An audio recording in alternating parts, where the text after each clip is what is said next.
Hola con todos, este es el segundo y último video de esta subsección de procedimientos y variables. Mi nombre es Álvaro Taipe Rondán y vamos a comenzar. Ok, estábamos en el punto 3, que es material para recoger datos. Y este material para recoger datos se refiere a la ficha de recolección de datos o a la encuesta o a lo que se haya usado para poder recolectar las variables. Ok, todavía no nos vamos a meter a la sección de variables, que es el detalle del instrumento o de los criterios diagnósticos, sino vamos al material, porque estamos en orden cronológico. Y aquí lo que vamos a mencionar es lo siguiente. Sobre las encuestas o fichas de recolección de datos, primero el número de ítems y secciones. ¿Cuántas preguntas son? ¿Cuántos ítems son? ¿Y cuántas secciones tienen? ¿No? ¿4 secciones? ¿10 ítems cada uno? ¿O cómo es? El tiempo necesario para llenarlo, y eso básicamente en las encuestas, porque esto ayuda a que el lector entienda si es que fue una encuesta demasiado larga o una relativamente corta. ¿Cómo fueron elaboradas estas encuestas o estas fichas? ¿No? Si ya viene de un estudio previo o si lo han elaborado de nuevo o cómo fue y en base a qué lo han realizado. Si se hicieron revisiones para verificar que sean entendibles y coherentes, ¿no? Puede que uno haga una encuesta pero no es entendible, o uno haga una ficha de recolección de datos, por ejemplo, para recolectar datos de una historia clínica, pero la ficha no es entendible, así que la persona que va a recolectar esos datos pues va a tener problemas, ¿no? Y también si son coherentes, ¿no? Si es que no estás cogiendo variables que no tienen sentido, ¿no? Y esto usualmente se evalúa mediante la consulta con revisores. Así que si has hecho eso, pues tienes que colocar cuáles son las características de los revisores, ¿no? Esta encuesta fue revisada por 2 epidemiólogos y 5 infectólogos, por ejemplo. Cuáles son sus profesiones o su expertise. Y también si has hecho pruebas piloto, para saber si quienes van a recolectar los datos entienden cómo recolectar esos datos, pues se hacen pruebas piloto y hay que mencionar el número de pruebas, las características de los participantes en esa prueba y qué se hizo con sus comentarios. ¿Ok?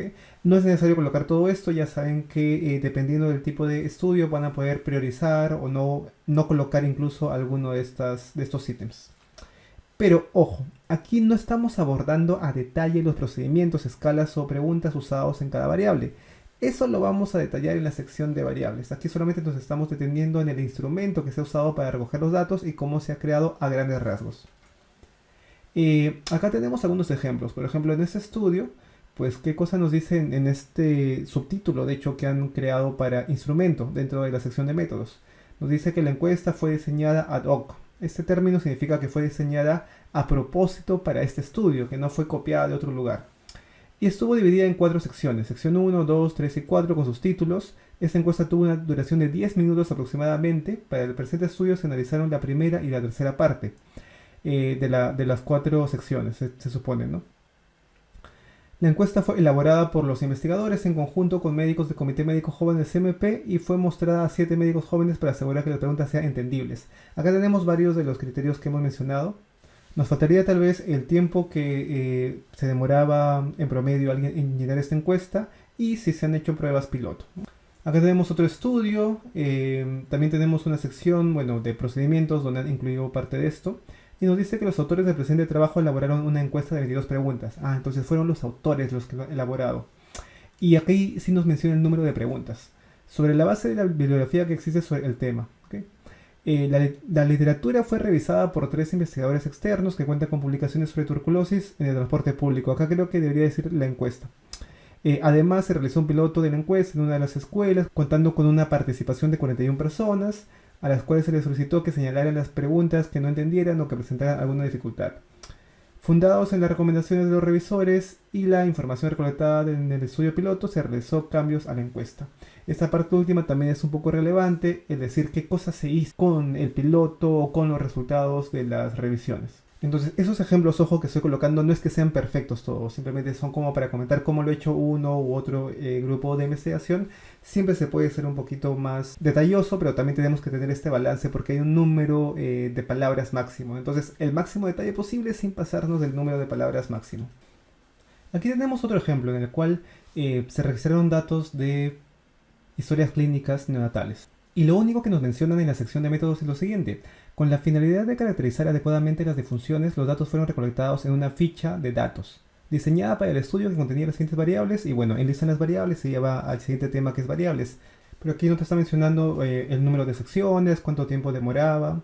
cómo elaboraron esta ficha, si hubo pruebas piloto, revisiones, etcétera, ¿no? Entonces, si bien es cierto, a veces no vamos a tener todo el espacio para poder mencionar todo esto, hay que hacer lo posible para mencionar lo más importante por lo menos. Pasamos al siguiente ítem, que es sobre el proceso de recolección de datos. Y aquí sí tenemos que detenernos porque hay varias cosas que vamos a poder colocar.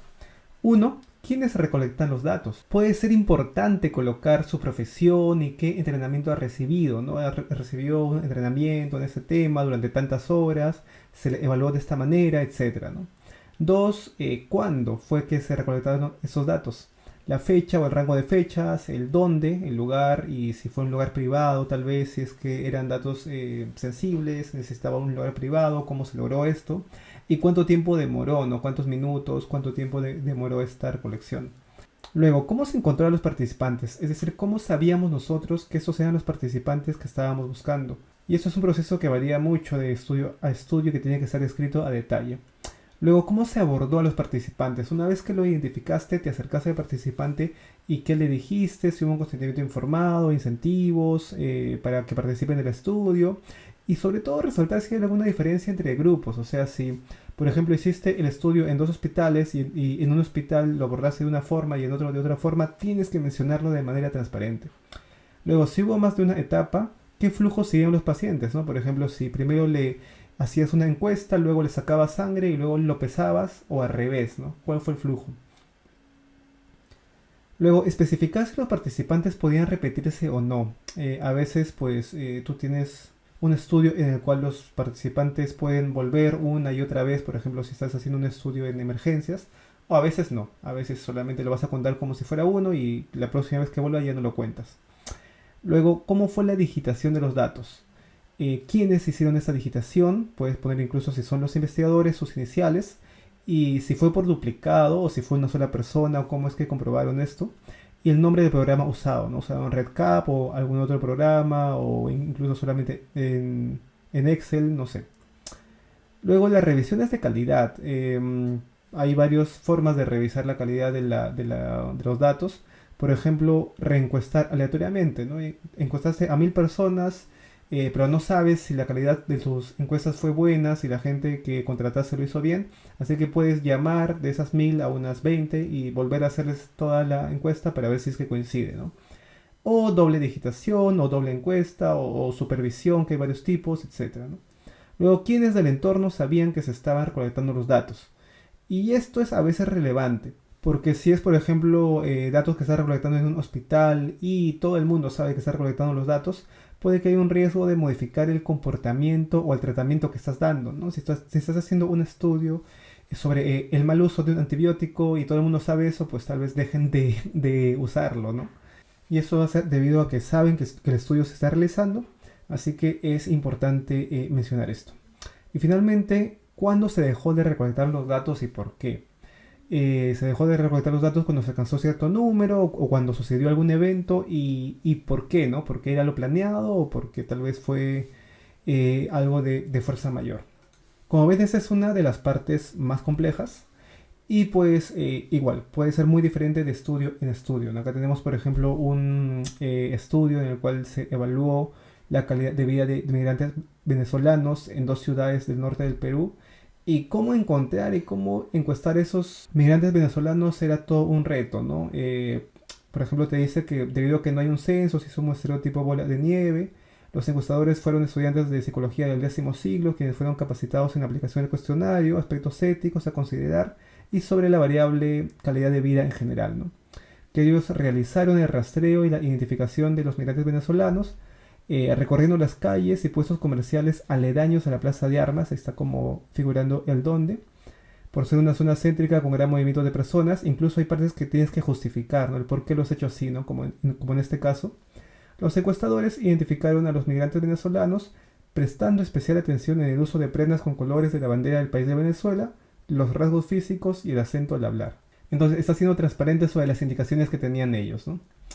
Luego, ¿qué es lo que pasó una vez que los participantes cumplían con los criterios de inclusión? Se les explicó el objetivo del estudio, los procedimientos, la firma de consentimiento informado, y con los que se aceptó participar se procedió a aplicar la encuesta mediante entrevistas individuales, buscando privacidad en los casos donde encontramos más de un posible participante. Como ven, están varios de los ítems previos, solo que en un orden un poco diferente. Y bueno, luego cuando terminas de aplicar la encuesta, se le solicita al migrante información para ubicar a otros migrantes. Eso es porque estás usando aquí un muestreo tipo bola de nieve. Están también describiendo cómo es que lo han hecho. Y como ven, todo esto es más o menos de manera cronológica. Acá tenemos otro ejemplo en el cual ya lo que se hizo fue revisar historias clínicas electrónicas. Lo que dice es HBG, EBC y JAA, que son tres de los autores. De hecho, están colocando las iniciales de los autores. Estos tres que fueron los que revisaron las historias clínicas electrónicas de los pacientes hospitalizados en las áreas de COVID-19 y extraen las variables de interés en Microsoft Excel, ¿no? Luego se vuelven a revisar periódicamente las historias y la última revisión se hizo en tal fecha, ¿ok? Eso es algo mucho más escueto, pero a veces es relevante sí mencionar las iniciales de los autores que han realizado cierta parte del estudio como esta, que fue la recolección. Ahora pasamos a la sección de seguimiento y eso solamente lo vamos a colocar en las cohortes. Y aquí vamos a responder a esta pregunta, ¿no? ¿Cómo se recolectaron los datos de interés en el seguimiento? Es decir, otra vez, hemos hecho una evaluación basal de nuestros participantes y luego de unos meses, unos años, no sé, hacemos una segunda evaluación porque estamos en una cohorte, ¿no? Entonces, en esta evaluación de seguimiento, hay que otra vez volver a mencionar todo. Los permisos, las intervenciones, el material para recoger los datos y los procesos de recolección de datos, ¿no? Incluso si es que hemos cambiado nuestra forma de registrar las variables, también vamos a tener que mencionar lo de las variables. Entonces va todo otra vez. Aunque obviamente si es que muchas de estas partes las hemos hecho de manera similar a la evaluación basal, pues podremos mencionar eso y ya. Aquí, por ejemplo, tenemos en un estudio que tienen un pequeño acápite de encuesta de seguimiento, donde mencionan de manera muy resumida cómo se hizo el seguimiento, pero claro, esto tal vez sea muy escueto y necesiten un poco más de detalle. Y por último tenemos la parte de variables. Y esta parte también es importantísima. ¿Y qué cosa vamos a incluir aquí? Uno, presentar cuál es la variable dependiente y cuál es la variable independiente. Es decir, primero esta parte la comenzamos mencionando. Para ese estudio la variable dependiente es esta y la independiente es esta. Luego, describir primero para la variable dependiente, luego para la variable independiente y luego para las demás variables lo siguiente. ¿Qué cosa? ¿Cómo se recolectó esta variable? Luego, ¿qué tan confiable es este método de recolección? Luego, si son métodos validados o adaptados, ¿cómo se hizo esta validación o esta adaptación? Luego, las diferencias en subgrupos. Si es que se recolectó esta variable de una forma en un hospital, por ejemplo, y en otro hospital se recolectó de otra forma porque no tenían, no sé, tomógrafo. Luego, ¿cómo se categorizó? Eso es con las variables numéricas, ¿no? Por ejemplo, tienes glucosa. ¿Cómo se categorizó luego para el análisis? Se usaron puntos de corte oficiales, puntos de corte usuales, de consenso, hay que citarlos.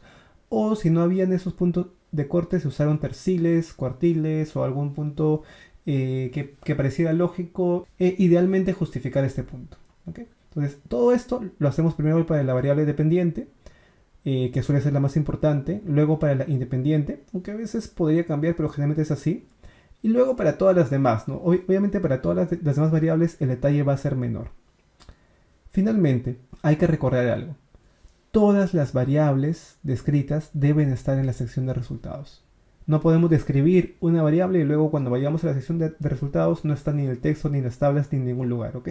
Tiene que haber una concordancia entre las variables aquí descritas y las que presentas en la sección de resultados. Algunas consideraciones adicionales al describir las variables. Si estamos tomando una encuesta, lo ideal es mencionar cuál fue la pregunta exacta con la cual hemos recolectado cierta variable.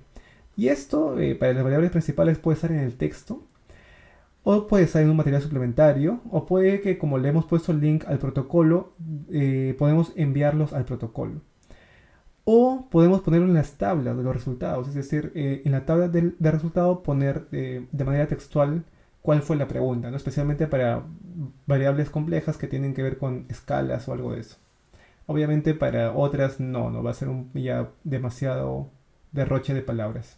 Luego, cuando estemos usando pruebas de laboratorio o variables que requieren dispositivos, por ejemplo una balanza que te va a ayudar a que peses a un paciente, hay que mencionar a detalle cómo se realizaron, con qué metodología, si es una prueba estandarizada, colocar las citas o los links, las marcas de los reactivos o de las balanzas o de los dispositivos, cómo se calibraron, etcétera, ¿no? Luego, por ejemplo, supongamos que estamos evaluando medicación usando historias clínicas. Ya, deberíamos mencionar qué parte de la historia se revisó, si se revisó todo, la lista de farmacología, la hoja terapéutica o el Cardex, ¿no? ¿Qué fue lo que se revisó puntualmente? Si se buscó una palabra exacta o una serie de palabras, si se comparó con alguna otra parte de la historia clínica para asegurar que el paciente realmente recibió el medicamento, etcétera, ¿no?